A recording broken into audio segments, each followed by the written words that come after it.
네 번째 주제는 Gross Domestic Product, 바로 국내 총생산을 의미하는 GDP입니다.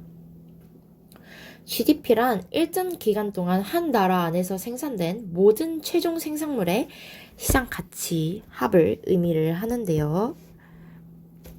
계산법은 세 가지 방법이 있습니다.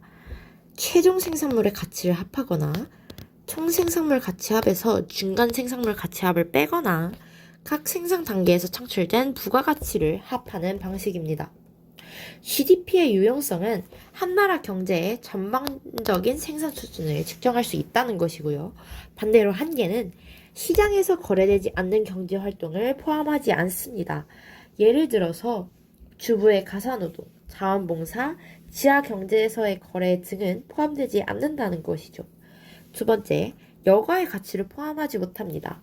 GDP는 생산활동으로 창출된 재화와 서비스의 가치만을 포함하기 때문에 여가의 가치가 포함되지 않습니다.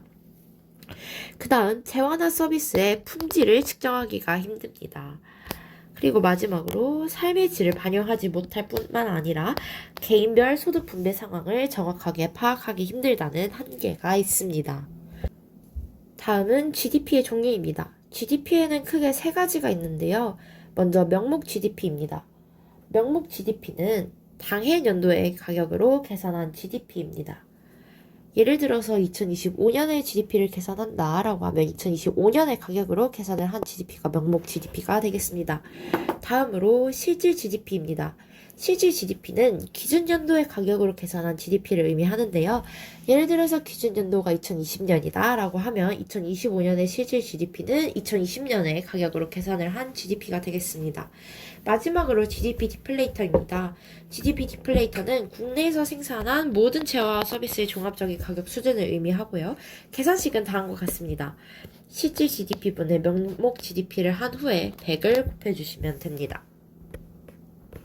다음으로는 GDP 외에 국가 경제 수준을 측정할 수 있는 지표에 대해서 간단하게 소개해 드리도록 하겠습니다. 먼저 국민 총생산에 해당하는 GNP입니다. 영어로 바꾸면 Gross National Product가 되겠습니다. 두 번째, 국민 총소득입니다. Gross National Income, 바로 GNI입니다. 국내 총소득, Gross Domestic Income, 바로 GDI도 있고, 국내 총지출, Gross Domestic Expenditure, GDE도 있습니다. 마지막으로 순경제후생지수라고 불리는 Net Income Economic Welfare, NEW가 있습니다. 그리고 마지막으로 국민소득 3변 증가의 법칙에 대해서 소개를 해드리도록 하겠습니다. 국민소득의 세 방향을 알려주는 GDP, GDI, GDE는 서로 같다라고 얘기하는 법칙입니다. 여기서 gross란 총을 의미하고요. 그리고 N에 해당하는 national은 국민을 의미하고 domestic은 국내를 의미하게 됩니다. 따라서 국민 총생산과 국민 총소득은 대한민국 국민의 기준으로 계산을 하게 되고요. 국내 총소득과 국내 총지출은 국가 경계선의 기준으로 계산을 하게 됩니다. 마지막으로 GDP를 계산해 보도록 하겠습니다. 제가 드리는 팁은 최종 생산물과 중간 생산물을 잘 구분하자입니다. 예를 들어서 원두를 50만원어치를 생산했다고 보겠습니다. 이 50만원 중에서 20만원은 사양커피 공장에 보냈습니다. 사양커피 공장이 이 원두 20만원어치를 이용하여 100만원어치를 판매했습니다. 그리고 나머지 30만원은 가공공장에 보내서 70만원어치를 생산하게 됩니다. 근데 이때 가공공장 주인이 10만원어치를 소비를 하고 60만원어치를 커피 전문점에 판매를 하였습니다. 마지막으로 커피 전문점에서는 이 70만원 중에서 60만원어치를 이용하여 100만원의 이윤을 창출했습니다.